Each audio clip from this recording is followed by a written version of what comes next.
And joining you now is Sarah Torian, a Chief Learning and Engagement Officer with the Campaign for Grade Level Reading. Thank you and enjoy. Thanks so much, Sierra. And welcome, everyone. Welcome back. Welcome to the new school year. My youngest actually just started her first day of high school today, so I'm really feeling the start of the school year right now. But it's wonderful to be with all of you today. I hope that you've all had a good summer and then maybe are starting to reach for long sleeves as the weather is starting to cool off a little bit. We at the Campaign for Grade Level Reading are also returning from our own little hiatus after some weeks of rest and rebroadcast after GLR week in July. And I'm delighted that we are starting off the season with such a strong session today with a remarkable set of guests. When school starts, there's often a little bit of a refresher, relocating on what we have learned and where we are and what we are up to. And in the same vein, I thought I'd take a moment at the beginning of this important session to kind of relocate folks who are joining in into what we've been thinking about and what we've been doing at the campaign. From the outset, the campaign's mission has been to make a real contribution to disrupting generational poverty. Our strategy has been to zero in on early learning and student achievement as a critical part of the pathway to progress for young people growing up in economically challenged families and in historically marginalized communities. Because of the evidence about the enormous impact of being able to read well and proficiently by the end of third grade, we have made that our focus and our accountability metric. Working with a large network of local and national leaders, we have successfully established a national goal around grade level reading. We thank all of you for being a part of that effort and for committing to that goal alongside us. As you know, consistent with the animating purpose of the campaign, we've paid special attention to the gaps and disparities in student achievement, and especially to the academic progress of young people from economically challenged families and those who are growing up in historically marginalized communities. We've made it our business to bring attention to the challenges, the barriers that stand in the way of academic achievement. And at the same time, as enumerating those challenges, we've also devoted ourselves to seeking out the bright spots, learning from them, and highlighting successful strategies to accelerate early learning. Working with our broad coalition, we have encouraged leaders at all levels and in all sectors, including the federal level, to make student achievement a top priority. And as you know, we focused on data because understanding student achievement necessarily means knowing how kids are doing. And knowing how kids are doing means data. Similarly, knowing what's working for kids means data. This year, we have spent a lot of time with the data from the most recent NAEP report. But that's nothing new for the Campaign for Grade Level Reading. The campaign has been using data from the beginning, data around early learning, data around chronic absence, and then, of course, data to sound the early alarm and issue an early call to action around learning loss as the pandemic unfolded, building on our history of data looking at and understanding summer learning loss. Throughout the years, we've been doing these webinars. We've highlighted data to understand how kids are doing, to dig deeper into what is working and what is not, to identify and highlight bright spots. Some of those bright spots led us to identify some of the big bets and smart investments that we've been promoting in our civic action and advocacy agenda. And while we've devoted a lot of time this year to a deep dive on the most recent NAEP data, today we're going to a higher altitude to think about the role of the federal government in promoting and driving student achievement, with a special focus on the federal government's key role in data and research. Today's topic is neither random nor fanciful. It's no secret that today we are seeing and experiencing and debating the possibility of very substantial changes in the role of the federal government in general, and with respect to data collecting and reporting and research in particular. That is as true in the domain of education as it is in other domains. And today we are incredibly fortunate to have a special set of guests to help us explore the federal role in driving student achievement, including the role of federal data collection, analysis, and reporting. Thanks for joining us for this conversation today. And with that, we'll get into it. I have about 1 million questions for our guests for today, and I'm sure that all of you who are joining in do as well. So I encourage you to put those questions in the Q&A box as they come to your mind, and we'll work to incorporate your questions into the flow of the conversation. And with that, I'm pleased to welcome and briefly introduce our guests. And as always, their full bios. And let's be clear, the folks who are joining us today have incredibly rich and long bios. They are linked in the chat. So I'm just previewing who we have with us today, but I encourage you all to dig deeper into their expertise and background by looking at those longer bios. At the top of the show, we will be joined by 2 former U.S. Secretaries of Education. John King Jr. is currently the Chancellor of the State University of New York, SUNY, the largest comprehensive system of public higher education in the United States. John was Secretary of Education under President Obama from 2015 to 2017, and then he led our partner organization, the Education Trust. Margaret Spellings is President and CEO of the Bipartisan Policy Center, a not-for-profit organization that supports policymakers working across the party lines to craft bipartisan solutions. In addition to being Secretary of Education under President George W. Bush from 2005 to 2009, she also served as a White House Chief Domestic Policy Advisor and President of the University of the North Carolina System. After talking with John and Margaret, we will turn to an exceptional group of education leaders to respond and share their own insights and comments. For that, we will be proud to welcome Adam Gamarin, who is the president of the William T. Grant Foundation, which is the leading philanthropy that invests specifically in research to improve the lives of young people, including extensive research in education. Also happy to welcome and introduce Mike Petrelli. Mike is the president of the Thomas B. Fordham Institute and a close friend of the Campaign for Grade Level Reading. When he's not participating in our webinars, Mike is the executive editor of Education Next, editor-in-chief of the Education Gadfly Weekly, host of the Education Gadfly Show podcast, and a contributor at Forbes.com. He is an expert on charter schools, school accountability, evidence-based practices, and trends in test scores and other student outcomes. And also happy to welcome and introduce Ruth Lopez Turley. Ruth is professor of sociology and directs the Kinder Institute for Urban Research at Rice University, which brings together data, research, engagement, and action to improve lives. In 2011, she founded the Houston Education Research Consortium, a research practice partnership between the Kinder Institute and 11 Houston area schools or school districts, representing over 700,000 students. She also recently served on the National Board for Education Sciences from 2022 to 2025. Thank you all for joining us today. Again, we want to incorporate questions from our listeners throughout this conversation, so please put those questions in the Q&A box and we'll do our best to channel those questions to our guests. So John and Margaret, love to start off with you today. Margaret, if you can turn your camera on. I'm trying to, but it says that the host has disabled my video. Oh, host, let's help us out here. Okay. There we go. All right. Wonderful. Wonderful. Thank you both so much again for joining us for today's conversation. I'd like to start out talking about student academic progress and achievement. Both of you made this a center pole of your leadership at the Department of Education, and you know this is a central focus of the campaign. I think we'd all agree that we've kind of lost focus, kind of taken our eye off the ball to a certain degree. What do you think it would take to get back on track, to once again make student achievement for each and every student a top priority for the country? Mark and I have done this several times together, so I'm going to defer to her to start because I think she is a very strong opener on this. Well, thank you, and thank you all for what you do. I was vigorously nodding my head, as I know John was, and it's a treat to be in league with the people who are on this program today, because we were mostly in violent agreement about the importance of reading, and furthermore, the importance of a federal role therein.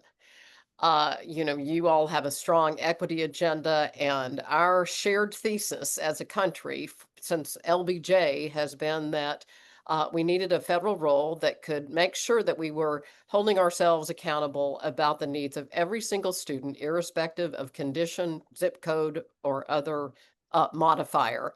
And we've done that, and we know how to use the federal role in smarter and not so smart ways.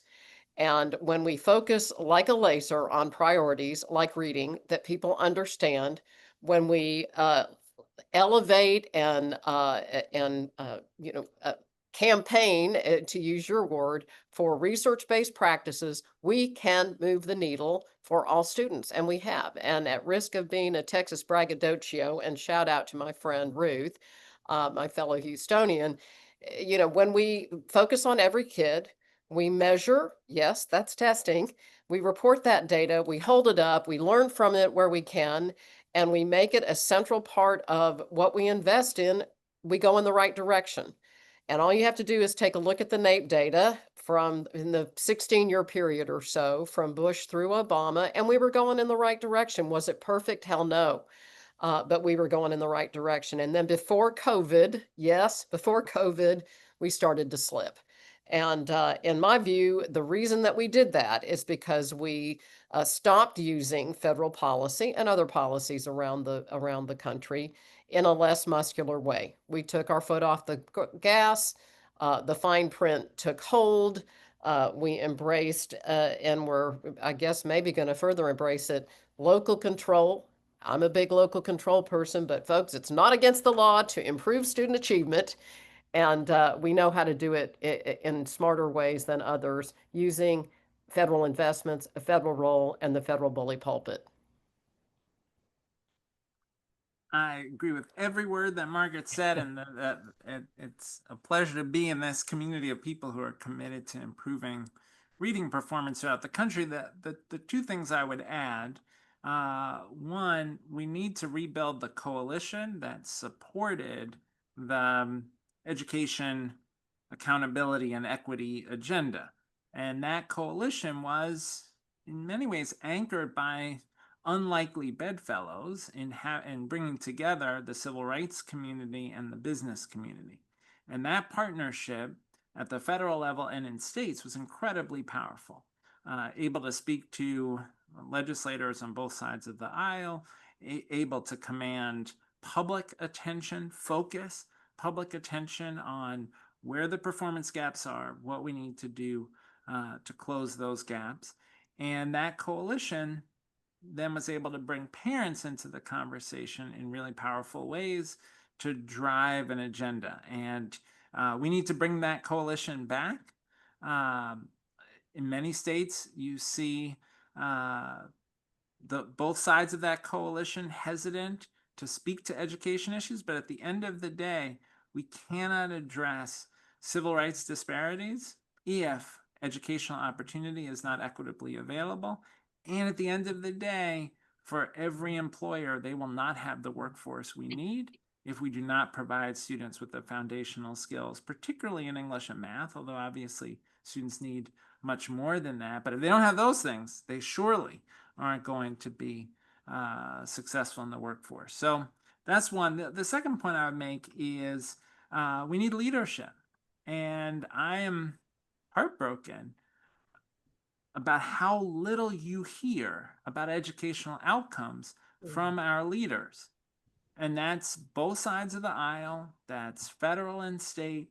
This is just not on people's radar screen the way it was. You think back to even President George H.W. Bush and Governor Clinton together talking about the importance of educational outcomes. Where's that? Where's that 1989 energy today? And we really need our leadership to step up and restore the sense that improving educational outcomes is a national imperative. So today's conversation, as you know, is really about zeroing in on the federal role and reestablishing student achievement as that central goal or of our educational endeavors. So how do each of you see the federal role in setting and pursuing goals around student academic progress? It's And interesting to me that, there's a lot of discussion really not about eliminating a federal role, but about, slicing and dicing and assigning and relocating and kind of the bureaucratic niceties about who should oversee what program, what the contract or compact is between feds, states, local districts, et cetera. But I guess there's agreement that there should be a federal role. And so then the question is the most urgent thing before us right now the niceties of bureaucratic structuring, or is the more urgent imperative student achievement? We're about to get the NAEP data in just a few weeks, and I'm going to bet anybody on this call a picture of margaritas that it's not going to be terribly encouraging. Because we, see previous paragraph, we've taken our foot off the gas. We're talking about all manner of things other than how well do our kids read? And so we have a federal role. We're going to have a federal role. And then the question becomes, you know, how do we keep the main thing the main thing? If your house is burning, it's not time to remodel. And when we do get to that, how should we organize ourselves? Let's do that around a plan, a strategy.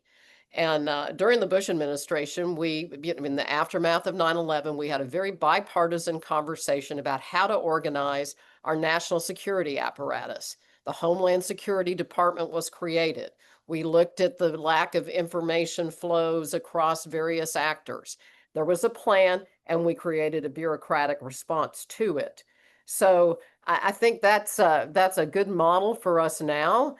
We know times are changing. We know things can be improved. What needs to be at the Department of Labor versus the Department of Education? Does the SBA or the Treasury make sense for running student loan programs? Maybe, but for the moment, let's focus on student achievement and everything that means for our country. And if we are ready to have conversations around structures, let's do it around a coherent plan. And that's why we at the BPC have created this Commission on the American Workforce, co-chaired by Bill Haslam from Tennessee and Deval Patrick, two former very skilled, able governors, and populated with people from all around the country, because we think, first things first, but the main thing, and the main thing is what you're working on, and that's reading. what would you add, Jen? Two things I'd add that I think the federal role in data and evidence is hugely important and in jeopardy.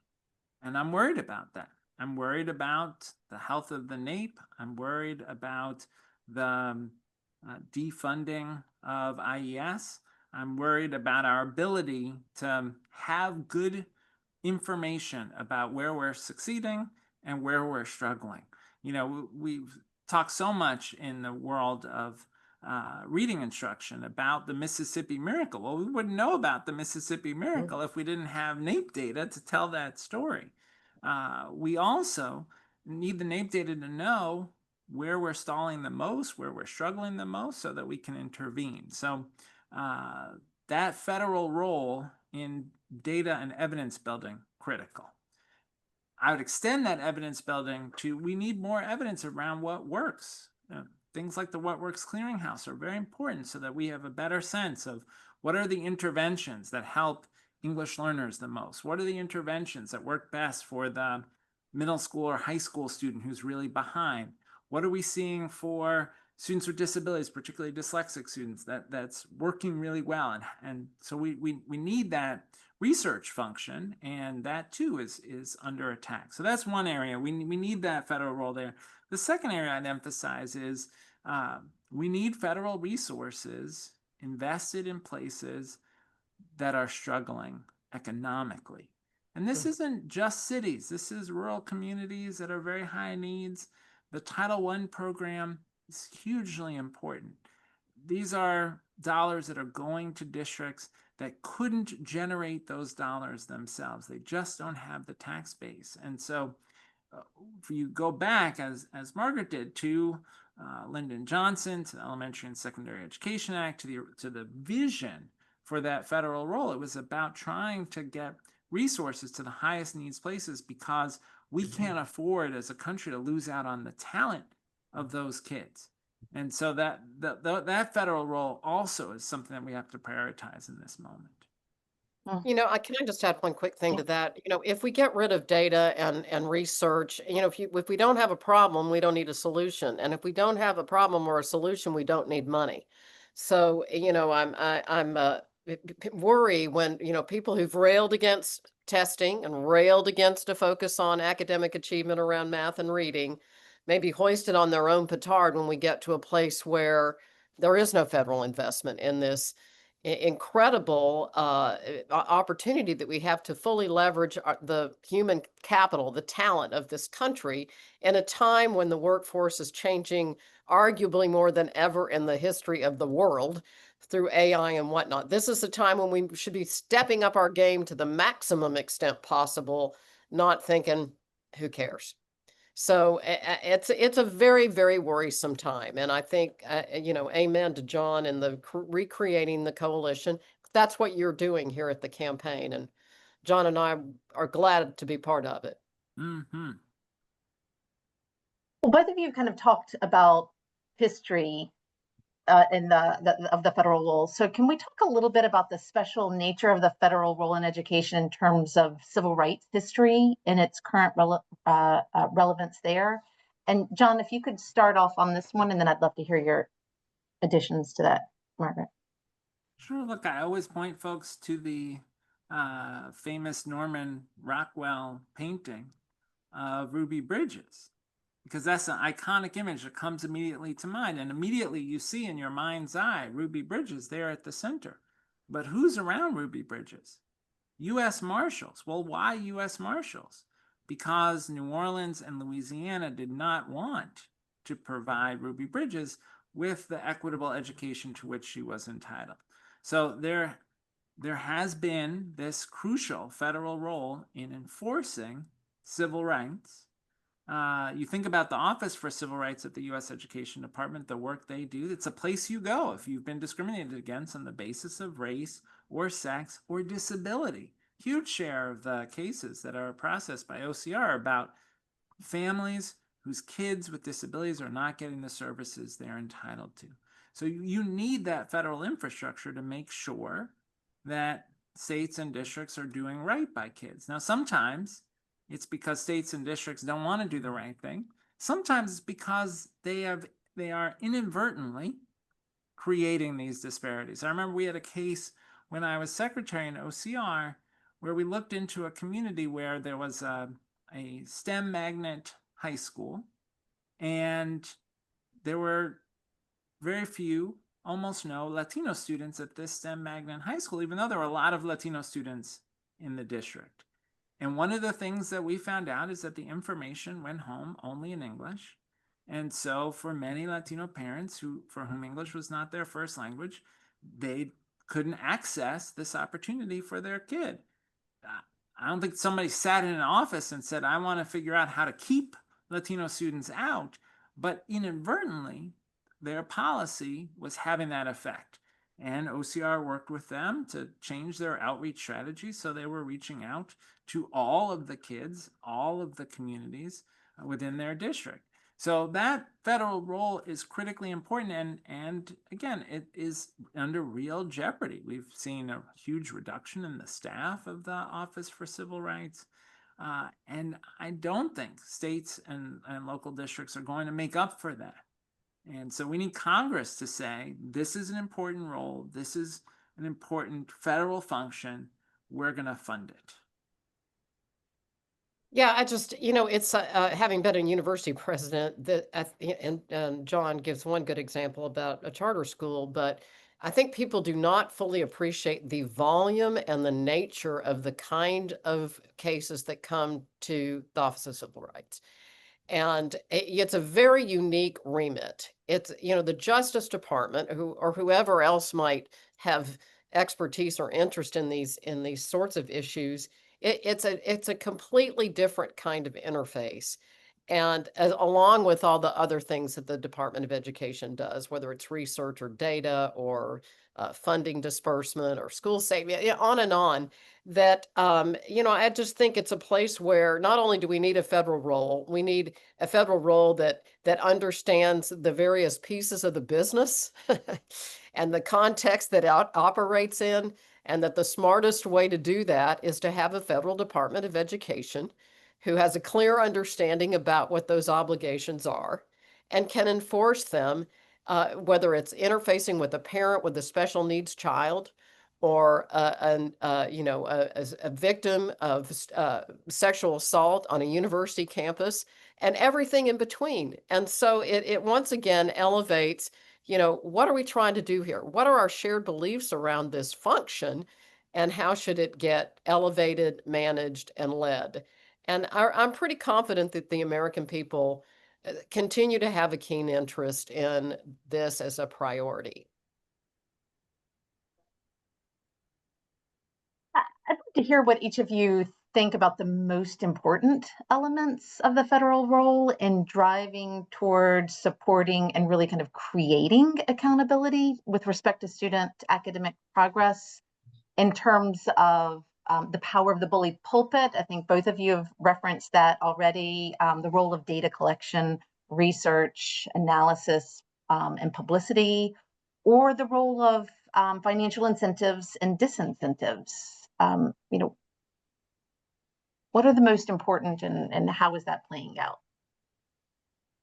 I mean, in many ways, you listed out the things, right? The data and research are foundational. I would say one lesson, I think, of the last 25 years is we need a federal requirement for testing or it won't happen. And that, there are folks who want to get rid of the test. I do not think that would be helpful to kids or to the long-term health of our society. Now, does that mean that there aren't places where we have over-testing? Surely we do. And there are places where, they're giving interim assessments or these multiple choice online things, and they're giving them every couple of weeks, and it's overwhelming, and that's crowding out instruction. That's bad. We shouldn't do that. But we do need a clear requirement from the federal government that we are going to test, that we're going to find out are students making the progress they need to, in at least in English, math, and science. Now, if states want to add more on top, fine. If they want to look at social studies, great. If they want to have ways to look at students' career readiness on top, if they want to look at indicators of socio-emotional well-being, fine. But at a minimum, we do need a clear federal requirement that we are going to test in English, math, and science. And there was once bipartisan consensus around that, and we ought to rebuild that if we want to make sure that we hold ourselves accountable. Well, and Sarah, as everybody on this call knows, I mean, that is one of the most powerful pieces of No Child Left Behind that was initially enacted now, 25 years ago. The two examples you gave are, in my mind, the spoonfuls of sugar that make the medicine go down, and that is obviously financial incentives and use of the bully pulpit, yay us and all of that. But the thing that drives student achievement is muscle behind policy that is enforceable and real. And what has happened in the more recent past, when I say take our foot off the gas so there's no confusion, this is what I mean.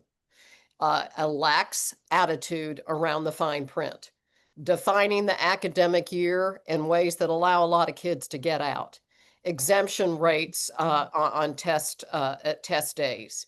It's cut scores and standards for curriculum that get watered down, and on and on. And that is the fine print that makes accountability a worthy muscle to drive performance, or fine print.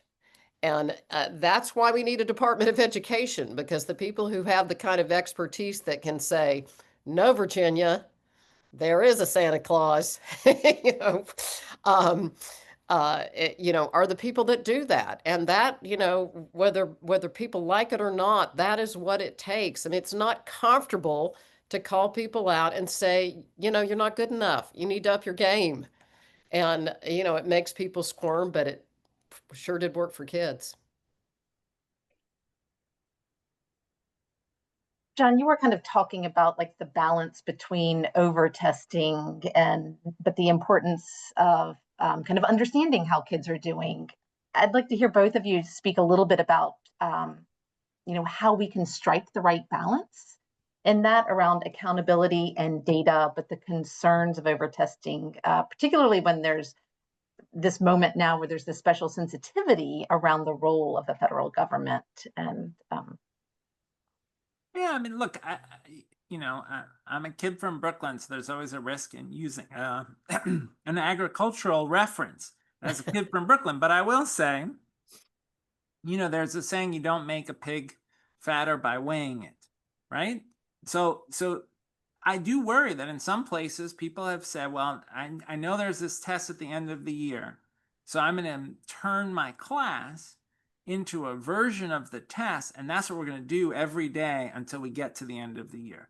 Nobody wants that. And by the way, that does not help students do better on the test at the end of the year. We want students to be engaged in discussion about fascinating text that they're reading. We want students to be doing science experiments. We want students to be solving interesting math problems.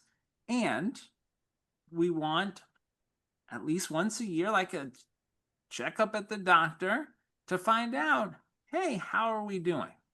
And that, to me, seems like a very reasonable baseline. There could be a lot of local variation in how they do interim assessments and all those kinds of things. But once a year, finding out where we are, that seems like just a responsible use of our resources, right? Don't we want to know? The other thing I would say is the tests have to be good, and that costs money, and we have to invest in them. And, both in the Bush administration and the Obama administration in different ways, we tried to put resources towards making the tests themselves good. That's important. That's a valuable federal role because some states don't have the level of resources that they might need. And it's important for the federal government to check, is this test a good test? If not, if it doesn't meet basic standards of reliability, then it's not real and we can't treat the information as real. And probably a lot of people on the call know this, but in the House version of the appropriations bill, they've zeroed out the money for testing Title I assessment to states. I hope that won't stick over time. We certainly are going to be working on that. But again, I think for those that advocate that, they ought to think about, well, then what happens? Well, then what happens is let them eat cake. That's what happens. So, I just think there's no way to know where we are, to tend to the needs of our kids and our country without sound data on high quality measures. Can you overdo it? Hell yeah. But we're smarter than that now. We've been doing it for 25 years, and this is a place where you're probably going to have sessions on this where, online assessment and, fuller ways to understand student achievement are coming to the fore. So let's go. So some of the folks in the audience are asking questions around, to this point, like how can we get folks on board? How can we come up with bipartisan agreement around some of the actions and levers that you all are speaking about? Ensuring that there are requirements around testing, making sure that it's in, there's investments in that, so that the kids who need it are getting the supports to help them succeed and get the academic achievement that we want.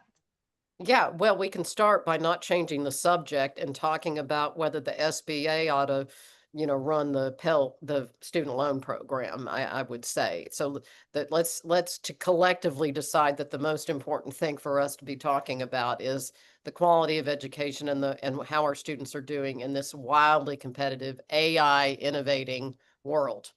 And so as we engage with our policymakers, again, this is a place, and for the moment we can do this, talk about the data. Okay, Texas, how are we doing? Are we going in the right direction or not?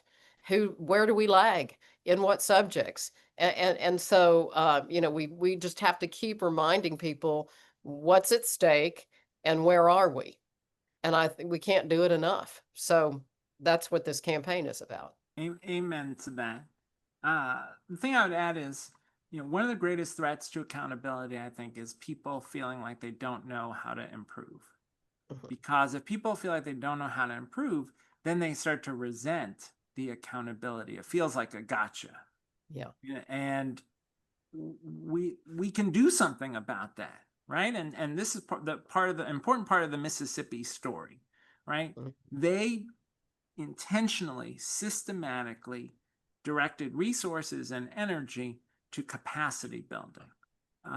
We have to help teachers understand the science of reading so they can deploy it in their classrooms. That's one of the reasons at SUNY we created our Science of Reading micro-credential at SUNY New Paltz so that we could help current teachers who maybe didn't get the science of reading in their teacher preparation get capacity around that. High quality curriculum materials. That is another way that we can invest in capacity. So that doesn't have to be federal, right? So I'm not talking about the federal government handing out curricular materials, but states investing resources in high quality instructional materials, requiring districts to use their dollars on high quality instructional materials can help people feel like they have the capacity to improve. So now if I'm a teacher, if I've got good training and I've got high quality materials in front of me, then I have hope that when I see that the test scores aren't where I'd hope, I can do something about it. I can make progress. So part of the campaign has to be, yes, imploring people that we need the accountability and lifting up the capacity building that we know we have good evidence can make a huge difference in outcomes. Amen. So going a little bit deeper into that, kind of how you think about the state and even local accountability. So, we're talking about the Mississippi Miracle, really the Mississippi Marathon, and how they really did invest in what they know, works and kept with it for a long time. But kind of thinking about state and even local accountability alongside the federal role and really focusing on academic progress. Yeah, and that's why reading is such a front foot issue to engage on, and you can bring the politics together around reading. I'm pretty sure Democrats and Republicans all want their kids to read.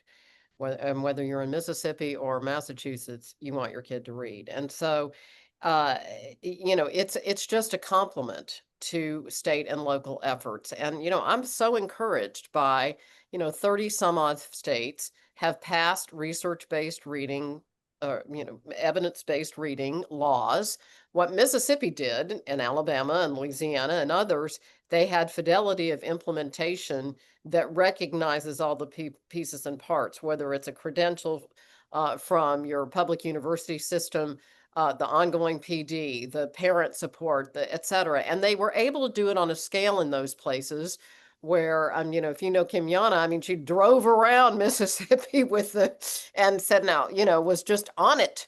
And so it's fidelity of implementation. We know what to do. We know what works. We know who needs help and how to help them. And so it's now on implementation. And so states believe that they wouldn't have passed these laws. And I think that's where the field, our practice, can really bring a lot to bear. And may I say, especially around teacher prep, which has been a little bit of an undone piece of this. We've done tons of PD, kind of retrofit, with hundreds of thousands, millions of teachers. But gosh, maybe we ought to embed some of this kind of thinking in our teacher prep programs. And that, and that was a key part of what Mississippi did, and it took courage, right? Because it's not necessarily popular to say to every teacher prep program in the state, you're going to need to change your syllabi to reflect science of reading. You're going to have some of your faculty deepen their expertise so that they can help students with these skills.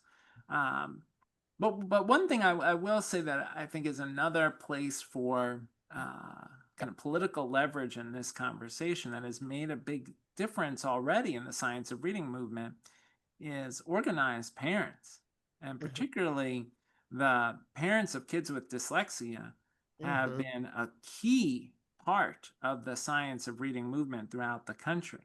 And I think if we can mobilize those parents as voices at the local school board level with state legislators, that's another way that we can kind of push states to not only say they're doing science of reading, but actually do science of reading. Amen. Well, thank you all so much. Number one, for this incredible conversation about the federal role around data and accountability and research, but also for setting the stage. You're kind of hinting at what the Campaign for Grade Level Reading is planning for later on in the fall, kind of, doing sessions around. It's not just passing policies related to the science of reading. It's about implementation and what that takes. And so we'll be inviting Kimyana Burke to come and share what she's seeing in many of the states where they've been working, and what that looks like. But thank you both so much for these incredible insights. I hope you'll stick around. We're going to invite our commentators in, but then we'll welcome you back to kind of a panel conversation closer to the end.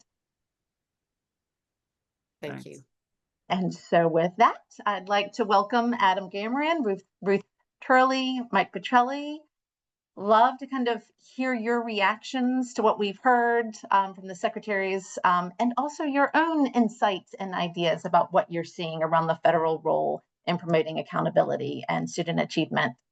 Got several questions already outlined to ask each of you, but before we get into that, I just wanted to kind of do a quick round robin to capture your blink reactions on what you've just heard from John and Margaret. And we'll start with you, Ruth. Sure. Yeah, absolutely. I think the whole mission of the U.S. Department of Education can be summarized with two main goals, right? To promote student achievement and to ensure equal access. And both of those goals absolutely require high quality, ongoing, national level data. There's no way we can achieve that mission without really good national data. So I do share their concern that things are a bit jeopardized right now, so we need to do everything we can to address that. The other quick thing I'll add is that I do understand people's frustrations with the state of affairs right now. I think some people are taking their eyes off of national level data and research because they point to the huge disparities that continue, that have persisted for so long, and they're like, see, it's not working. But my response to that is twofold. One is we need to ask a couple of questions. One is, what's the counterfactual? Where would we be today? What would those gaps look like today had it not been for that data, that research that we've been using? And the other thing that I should point to is that we need to also ask about the connection between the data and the evidence and action. And just because there hasn't been enough action to produce the results that we want, it doesn't mean that the data are useless. It just means that we need to do more to improve that connection. And we are in that process. We are doing more, but let's have a little bit of patience in making sure that we can make that connection. Love that. Adam, what would you add? Well, what a pleasure. So refreshing to hear leaders from across the political aisle speak about the importance of the federal role in education. And if only we had that from our current leaders, but let's give 3 cheers for the leaders of the past, and I hope the future, who are expressing that role and showing us why education has been a bipartisan priority. since 1867, when we started collecting educational statistics, and since the middle of the 20th century, when we started supporting education research, it has been a bipartisan effort. And I think if we trace the flow of the comments from Secretary King and Secretary Spellings, we can see the importance of education statistics, education research, and educational evaluation. To take the example that received the most attention, because it's such a good example of the improvement in reading performance of children in the state of Mississippi, we had the NAEP scores, that's the educational statistics, who told us what the dire situation was for decades and showed us the dramatic improvement. We had education research, much of it supported by the Institute of Education Sciences, on strategies to improve reading. And we had the role of applied research and implementation by the Southeast Regional Educational Laboratory. If you talk to people in state government in Mississippi, they say, how did you do it? One thing they point to is the regional laboratory whose contract was abruptly and capriciously canceled in the current administration. And then evaluation. We have studies that show us that these efforts, where they succeed, where they fail, and where they need to be improved. So that's just one example, but there are many examples. Special education was also mentioned. There's been tremendous contributions from research on how to improve outcomes, including achievement and other outcomes for children with special needs. That's a function of the federal role. And both speakers spoke compellingly about the reason that only the federal government can fill this need due to its resources and its ability to ensure equal access across all states. So I just found it so refreshing, and it really set a great tone for this conversation. Thank you for that. Mike, what would you add? What are your quick thoughts coming out of that? Yeah, well, shoot, Adam was so kind there, and I feel like that's going to force me to be a gadfly, which is our moniker here at where I work at the Thomas P. Fordham Institute. Look, I have a ton of respect for Secretary Spellings and Secretary King. And yes, we always gave them a hard time when they were actually in office, but boy, do we miss their leadership now. I do worry, though, that we're all preaching to the choir. And so I think when we get into this discussion, we really need to start figuring out, like, let's be real about the politics. The politics have changed dramatically since the time, especially since Secretary Spellings served. I was in the Department of Education even before that. Look, we look back on that time fondly because it was possible to do a lot of bipartisan work. There were political incentives for both parties to try to win over people in the middle. A lot of those incentives have eroded, and we are now at a place where it's been many cycles where the politicians on, both Democrats and Republicans are encouraged to pay most attention to their base, for Democrats to move left, Republicans to move right. We've got, red and blue states that we didn't have that 20, 25 years ago. This notion that New York would forever be blue, and Ohio would forever be red. I mean, that's a pretty new phenomenon. That matters. So, when we really got to figure out if we're going to try to rebuild the coalition, how do we do that given the political reality that we are struggling with today? So I think a lot of us here agree with where we need to go, get back, and Ruth said it nicely about what the federal role is all about. But look, I said this in the chat. I think Republicans, we've got to deal with, how do we win some of these fights with the MAGA folks? And on the Democratic side, how the Democrats win fights with the teachers unions, and others on the progressive left. That's how we're going to have to get to where we want to go. So just like with the policies are important, but implementation is what matters. You're reminding us that, it's when the rubber meets the road, like how can we actually get folks to get back to the place where we can find some. Yeah, and look, here's what's difficult is that these larger political forces, they are outside of our control. They are above our pay grade. They are even above the pay grade of education secretaries, right? And what we didn't realize back in, say, the late 90s, early 2000s was how much the politics were helpful to us. You know, we took it for granted. Other things too, you know, child poverty was going down, education spending was going up. There were a lot of things going really well in the late 90s into the early 2000s that helped us, you know, and some of those things then stalled out in the 2010s. So we've got to deal with the reality that we're focused on today in 2025. Yeah, Sarah, if I could jump in response to Mike's comment, which I think is well targeted. I don't have any objection to anything you said. We do need to find ways to reach out to the realities of today.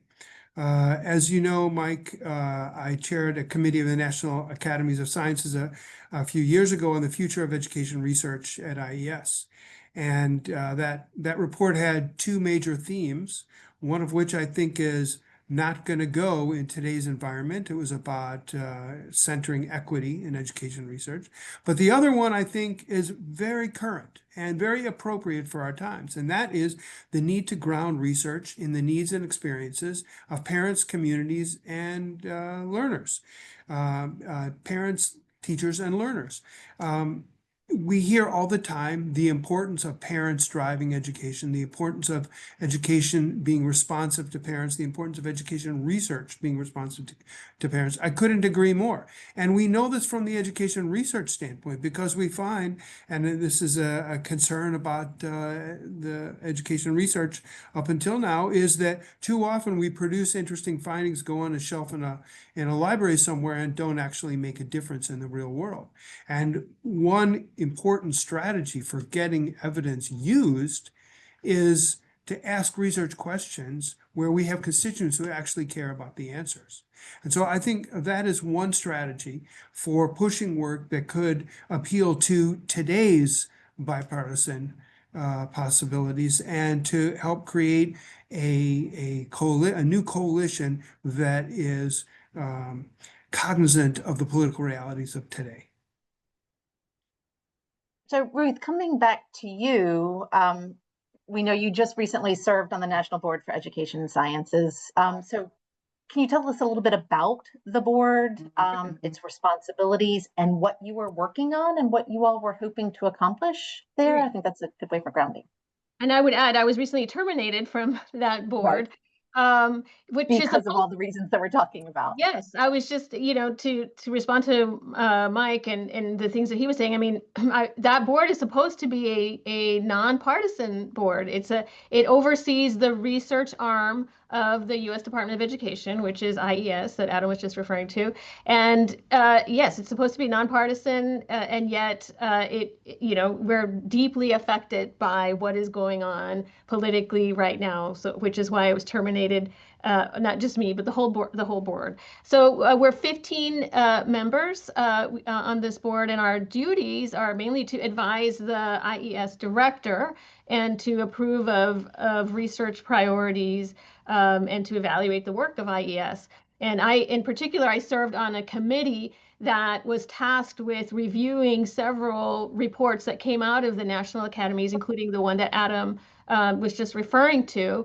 And our job was to meet with all the commissioners and to go over exactly what they were doing in response to those recommendations and what they were planning to do, what they've already done, as well as what they were planning to do in response to those recommendations. So as the former secretaries were talking about earlier, I mean, yes, we had a long way to go. There's plenty of room for improvement, but we were definitely working on it and definitely making use of the resources that were available, again, in a nonpartisan way as much as possible, because we're focusing on research evidence, and that's what we were working on. And then it was all abruptly terminated with, I might add, a 2-sentence email. So we were talking earlier a little bit about kind of the local use of federal data, and I know you have a specific perspective on that. Can you tell us a little bit about how important the NAEP data was for you in your work with the local schools in community in Houston? Yes. nationwide metrics have huge local implications. And one of the things that we did with our group here in the Houston region is that we were using national level data from the School Finance Indicators database, which uses NCES data, census data, et cetera, and used all of that to develop estimates for how much per pupil funding is needed for each school district across the country. And to be clear, this is not how much per pupil funding they get, but how much per pupil funding they need. This is going back to the equity issue that we were talking about earlier. And we found two things. One is most school districts in Texas are underfunded according to these estimates. And let me be clear, is what they need in order to achieve national average test scores. So we found that most school districts in the state of Texas are underfunded in terms of what they would need to achieve national average test scores. But even more importantly, we found that there are some school districts that were severely underfunded relative to others, both in the region and in the state. And so there are huge inequities that we need to pay attention to. But unfortunately, right now, in Texas and in other places as well, although we have increased per pupil funding in Texas. I have to acknowledge that we've definitely been making some efforts to increase the funding, but we still need to address the inequities. That's a big concern, and right now what they're mostly paying attention to is that they're instead of focusing on increasing the funding in order to improve student performance, that is kind of the other way around, where the state is pushing for improved performance in order to increase funding, something that they refer to as outcomes-based funding. So we're very concerned that they might have it a little bit backwards. Like we know what can improve performance. We do have research evidence that suggests that. So we need to increase that in order to get improved performance, not the other way around. But, can you build on some of Ruth's comments to kind of help us understand more specifically about why research is so important to student achievement and why the federal government is so important to generating that data that she was just referencing and supporting the research needed to make an impact on what is done in the classroom, especially in kind of thinking about what we know about the science of reading and ensuring effective implementation of that in the classroom? Yes, I think there are two main reasons why the federal role is essential here. One is that only the federal government has the resources to address the major challenges in education, whether it's statistics, research, or evaluation, that will help us respond to the losses we've suffered in COVID and more broadly improve outcomes, meet the goals of the campaign for grade level reading. Only the federal government has those resources. The annual budget of the Institute of Education Sciences was $800 million. Well, still is $800 million. They haven't spent it, but that's the budget. And so just by comparison, a lot of people say, well, why doesn't the William T. Grant Foundation or the Spencer Foundation or the Gates Foundation pick up those things? Well, our whole endowment is $400 million. So if we put our whole endowment, we could fill in 6 months of what IES did. So only the federal government, no private funder, has the resources to fill the void abandoned by the federal government when they are refusing to spend the money that Congress has authorized. So only the federal government has the resources. That's number one.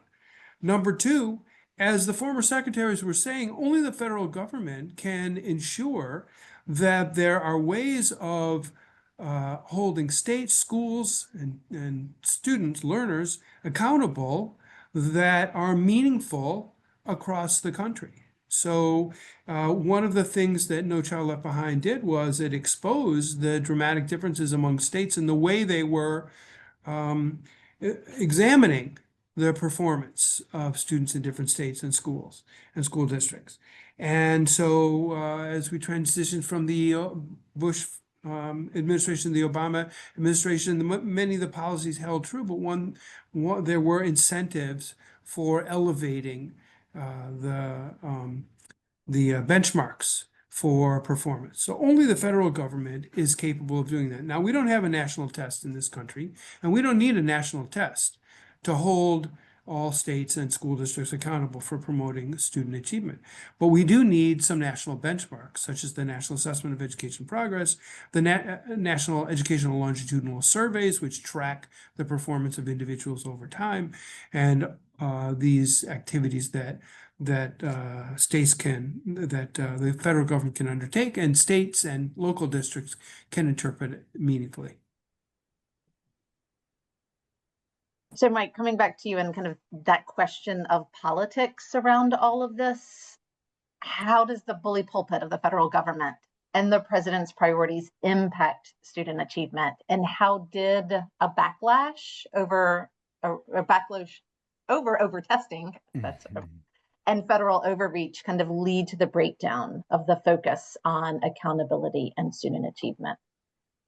Yeah, thanks, Sarah. And look, it's a good question, and I don't want to keep being so sort of backwards looking, but I think it is important to understand the story of education reform to know where to go next. And I hear people say all the time that, well, No Child Left Behind, education reform, it didn't work, and that's why the coalition fell apart. Well, that's just not true. I mean, it did work in terms of seeing student achievement rise quite dramatically in the 2000s and into the 2010s and the 1990s as well. We saw high school graduation rates go way up. We saw college going and college completion rates going up. And that especially is something that would be, hard for K-12 systems to game. That one was very real. So something happened. Now, as I mentioned earlier, I don't think the education system and the education reforms get all the credit. There were other good things happening, especially that very strong economy in the 90s, more school spending. I think all these things came together to help us get better outcomes for kids. But we did it. We were getting better outcomes for kids, especially for the lowest performing kids, until something happened in the 2010s. Now, Secretary Spellings mentioned that more or less the end of No Child Left Behind and then the transition to the Every Student Succeeds Act. That's a possible. That definitely did happen, and the timing more or less lines up. But look, by that point, the No Child Left Behind reforms had kind of run out of steam anyways, right? There were other things, phones. People are all of a sudden, now we realize, oh my God, we've given kids these addictive devices. And it was in the 2010s that, all of a sudden every child in America had one of these things in their pockets. Did that have an impact on their attention, on their sleep, on all kinds of things that would impact their learning? For sure, that might have been a factor, right? We had the Great Recession. We had, so we have all these different factors coming together. And we had opponents of reform that spent, millions and millions of dollars making this case that there was too much testing. Look, I think if we're going to get back to making progress again, we need to, first of all, acknowledge that a lot of these reforms, they were working. Some of them didn't go far enough. We didn't invest enough in building capacity at the local level, for example. We tried to do that through a program called Reading First. That's a whole nother story about what happened to that federal program. We're finally picking up on that again with the science of reading, this focus on high quality instructional materials. So that piece is good. And then we need to get back to that political leadership. And I think I keep saying this on the webinars that you guys host. What we should be paying attention to if we want to go forward, who's running for president for 2028 on both sides of the aisle. Okay, because look, we had George H.W. Bush and then Bill Clinton and then George W. Bush and then Barack Obama. Strong leadership at the presidential level meant a lot. And we have not had that with Donald Trump or Joe Biden. And so, to what degree will we get lucky again to have a real education champion, education reform champion? Hey, I'll take a Democrat or Republican. I don't really care. I just want somebody who prioritizes this again and is willing to, make take some political hits for it. Wouldn't it be great to have two great candidates? There were education candidates on the right and the left. It used to happen all the time. Yeah. So Ruth and Adam, we're mostly talking about federal data as a vehicle for accountability today, but I think it's important to also touch on the importance of federal data in developing the knowledge of effective practice and as a key element of effective research to practice system. You've both been kind of touching, everybody's been touching on that a little bit today. Can you talk a little bit about the importance of federal data in driving that new knowledge and supporting the adoption and the effective implementation of evidence-based actions? Oh, sure. There's, well, Adam did, is it okay if I go first? I just wanted to say that there's a lot that, that has a lot of innovations and a lot that has happened precisely because of the federal role in both supporting research. IES has supported a lot, has funded a lot of research that has done some amazing things for the field of education. But again, people are saying that, you know, we haven't had enough progress, so why should we continue to invest? And I'm very concerned about that question, but I'm trying to be open-minded and understanding about that question. You know, I can understand the frustration, and so to that I would respond that we need to continue to invest not only in the research and the data collection efforts that inform this innovation, but also we need to invest in that connection and making sure that we are doing a good job of connecting that evidence with practice and action. And that connection is actually quite challenging in and of itself. The research is challenging to produce, but connecting it can also be really challenging. But we need to do both of those things at the same time. And if we do, then I think that we have a real opportunity to continue to inform practice through research, but to really do it in an exponential way. But I'm very concerned with we're getting our eyes off that target right now, and not really. I'm concerned that I hate to use this phrase, but that we're throwing the baby out with the bathwater by saying, okay, not enough progress has been made, and that you know, people are then saying, well, then it's not worth it to invest in the research, and I would say it's the opposite of that. It's knowing what works, let but then me also knowing how. build, yeah, let me build on that with two specific examples that are local challenges with national implications. And one example is a use of high impact tutoring to promote student learning and restore and even exceed where we were pre-COVID. And the second is responding to chronic absenteeism, which has grown to a crisis level since the pandemic. In both of these cases, we have specific research that details not only that tutoring is effective, but how to implement it properly, what types of dosages are available, what characteristics of tutors are needed, how much coordination is needed between the tutors and the teachers, and so on. And so we've got strong research, and we need adoption, we need implementation that needs to be brought to the local level. One way of doing that is through the education research practice partnerships that you yourself, Ruth, are such a leader, a national leader and a local leader in Houston, where the researchers can demonstrate the impact of policies adopted and can work on strategies for implementation. Likewise, with chronic absenteeism, there are a number of studies in the field now, and some of which have recently reported results about building student sense of belonging, about nudges and other strategies for reducing and combating absenteeism, a whole range of activities and incentives, carrots and sticks. And so we have a lot of knowledge about this, and we need partnerships between researchers and communities or school districts to put these research findings into practice and to evaluate them at the local level. You know, educators, school district leaders, decision makers in education, they don't just, if they say, well, I need tutoring, what should I do? I'll go to the research. No, they say, what tutoring programs have worked in districts like mine with communities like mine? And the research practice partnership is one, it's not the only strategy, but it's one strategy for helping to build that local knowledge, local trust, and bringing national evidence to bear in ways that are applicable at the local level. And I would add connecting the national evidence with the local evidence, and then it can really reinforce one another.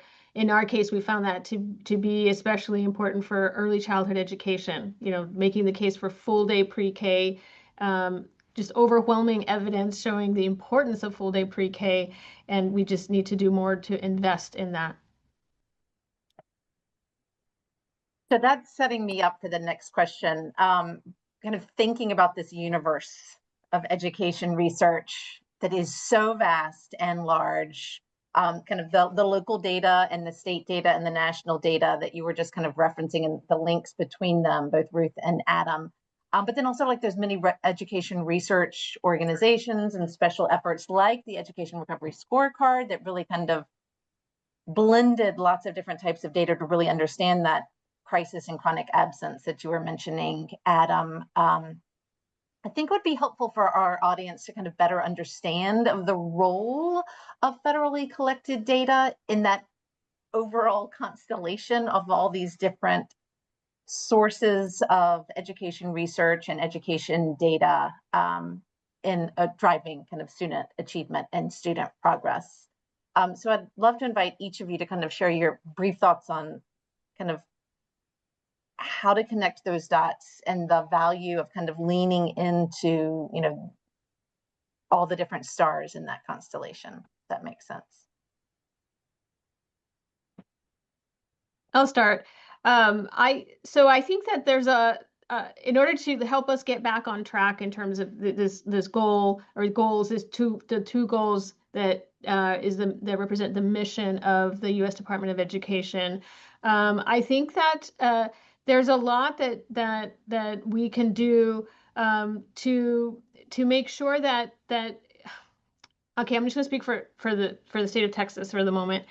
We often think that we're like we just have to focus on ourselves because we're such a big state, and that's true in some sense. But it's possible for us to think that we're providing adequate education and that we're providing equal access to everyone.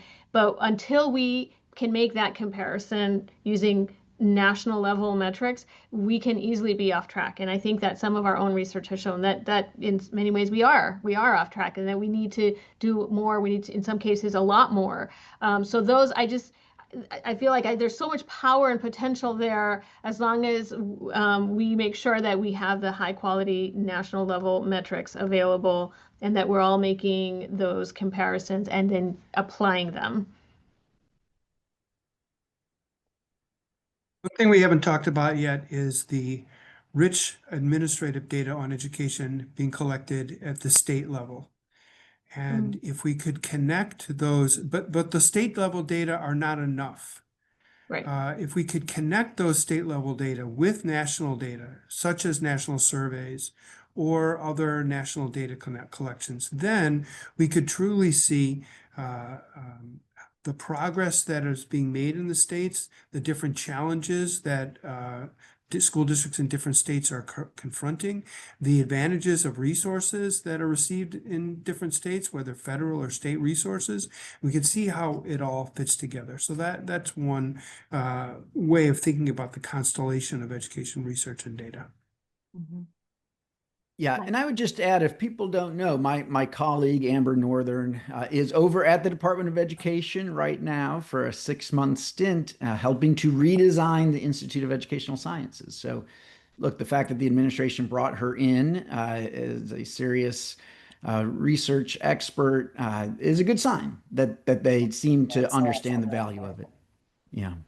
So just a little bit of optimism there. You know, I think we're all curious what the heck happened and why, you know, the administration allowed IES to get dismantled. But I think that's a story historians will tell about DOGE, and at least the people that remain at the Department of Education, certainly Education Secretary McMahon, see the value in research and data. Mm-hmm.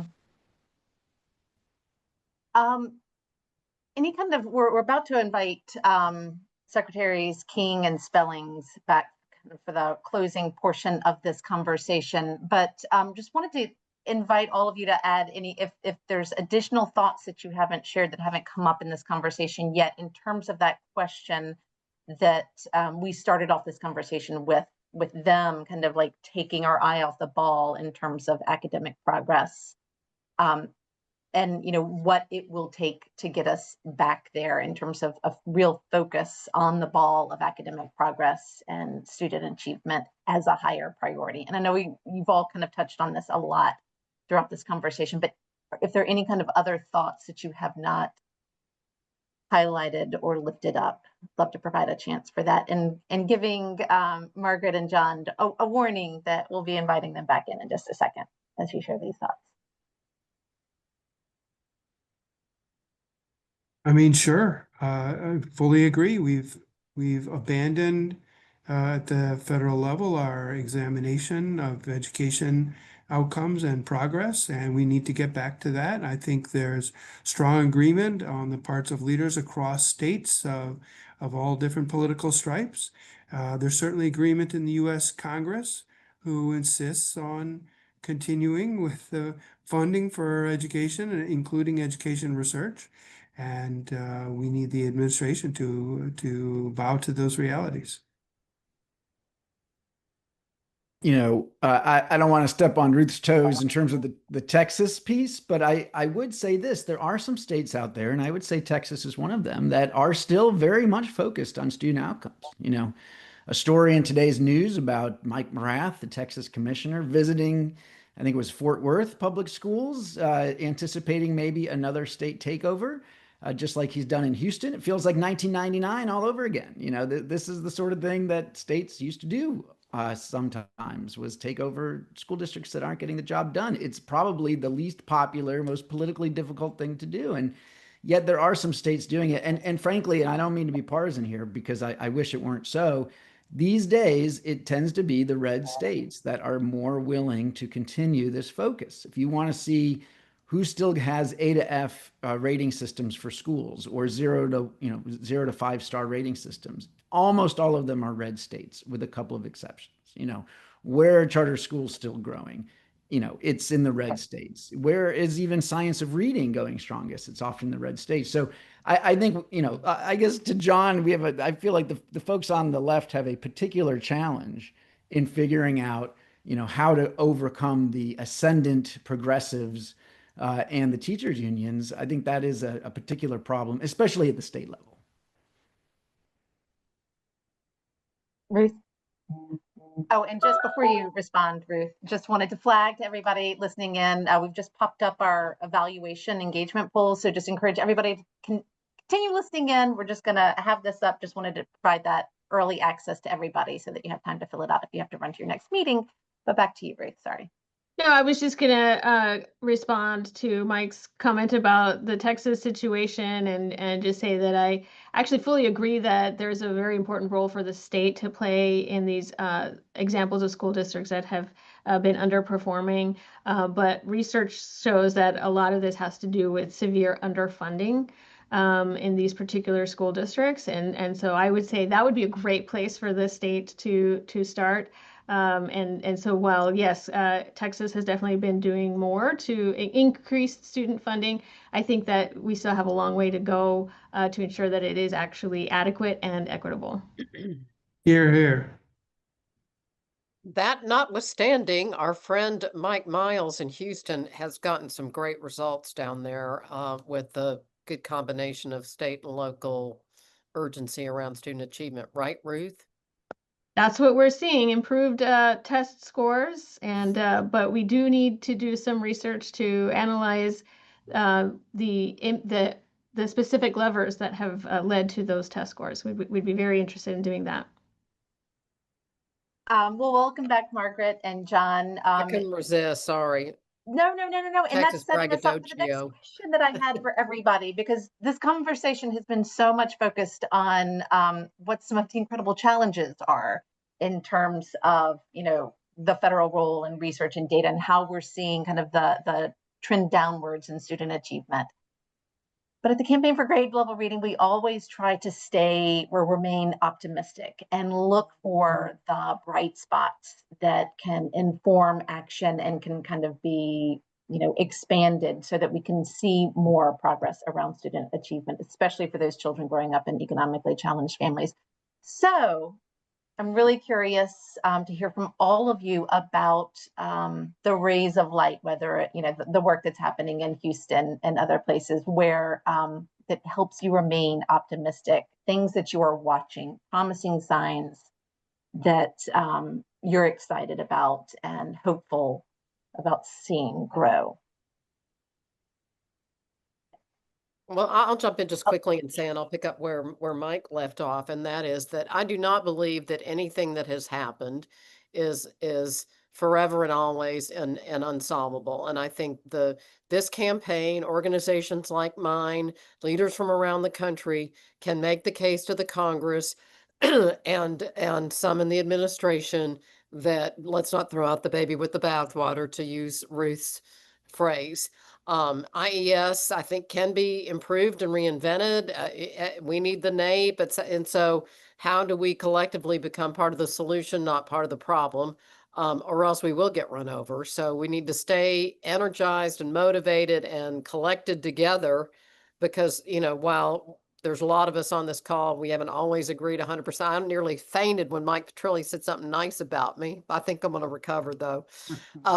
But anyway, we are, we're in the middle of the playing field, and I think there's more of us than there are on either side of we don't care, or we're too, beholden to an adult agenda or whatever the issues are that are opposing us. Mm-hmm. John, what would you? Yeah, I'd agree with Margaret. Look, I think that the fact that Congress is in a different place from the administration is a real source of hope. And we've got to make sure that members of Congress understand the issues and feel pressure, again, from that business civil rights coalition in their states to stick with it on the role of the federal government in education, particularly around accountability. Two hopeful things at the local level. I do think the science of reading work has real momentum, and not just the red states, blue states as well. And some places where labor has been a strong partner in the science of reading work, I think that's encouraging. But the proof will be in the pudding of whether or not the science of reading work happens in classrooms. And so the campaign and all the organizations represented here have to be vigilant in making sure that instructional practice is changing and we are measuring the impact of those changes for kids. The other thing I'm hopeful about, and Mike sort of referenced this, I think social media and technology has been terrible for reading, and there is strong bipartisan momentum around cell phone bans. And I am delighted about that. New York's cell phone ban is going into effect this very week as students are welcomed back to school. I think that will be a boon for student reading success. And I think we'll also see fewer behavioral and mental health issues if we give students time away from the cell phones. I hope you're right, because my teenage son was very disappointed by that. You might imagine.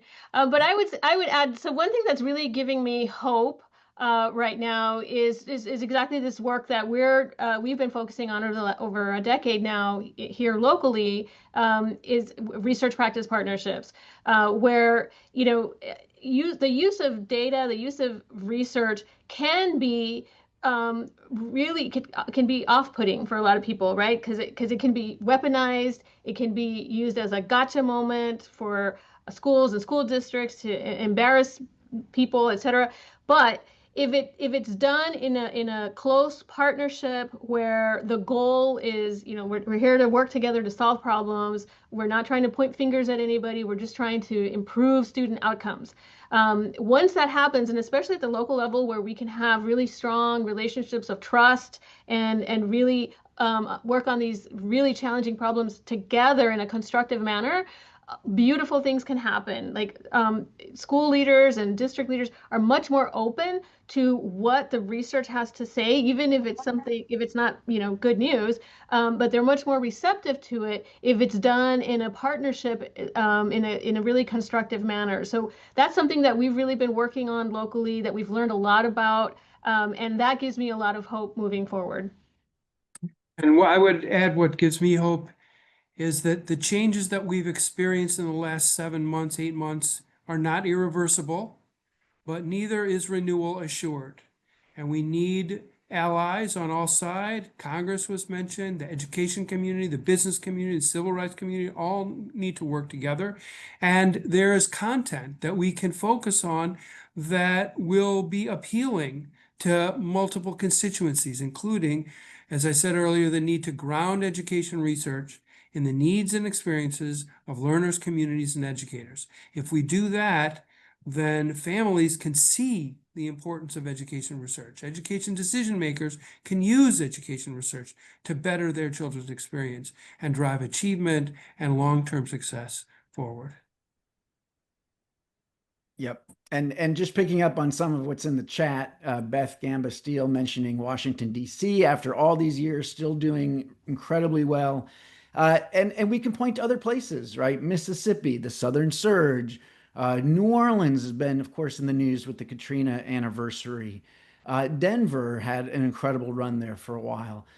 Charter schools in Tennessee getting strong results after the pandemic. So this stuff still works. We can still point to places where it's working, and we need to shout that from the rooftops. Yep. Amen. Well, huge thanks, deep appreciation to each of you for joining us to shout from the rooftops and share the importance about kind of the progress that was being made and how we were able to make it, and the way that the federal government can help to drive that progress for students.